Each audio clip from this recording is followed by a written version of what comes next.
A Primeira Guerra Mundial não foi apenas o uso de armas de fogo por soldados aonde eles se matavam. Analisando como essas batalhas poderiam e deveriam acontecer, estrategistas e analistas dos países envolvidos usavam de todas as tecnologias adquiridas nas revoluções industriais para usarem de forma com que tivessem vantagem sobre o ataque inimigo.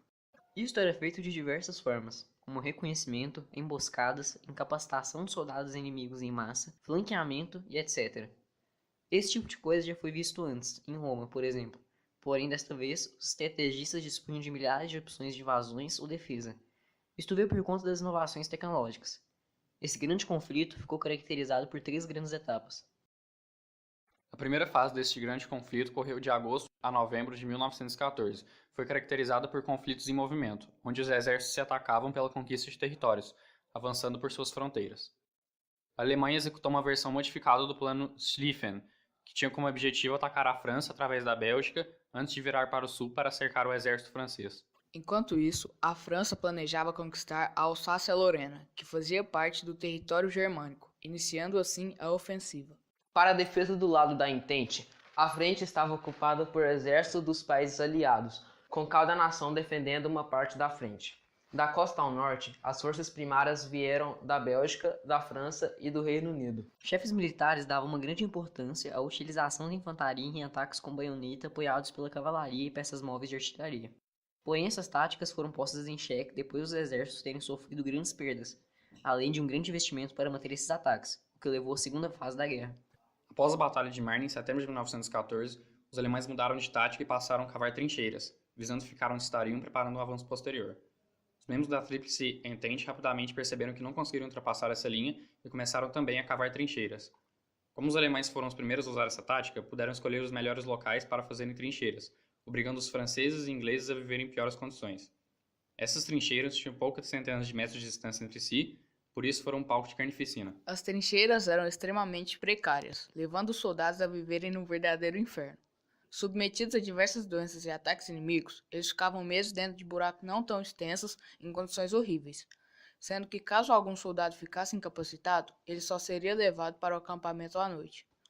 Uma doença característica desse período ficou conhecida como pé de trincheira, causada pela umidade e o intenso frio, fazendo com que perdessem os dedos e a parte da carne dos pés.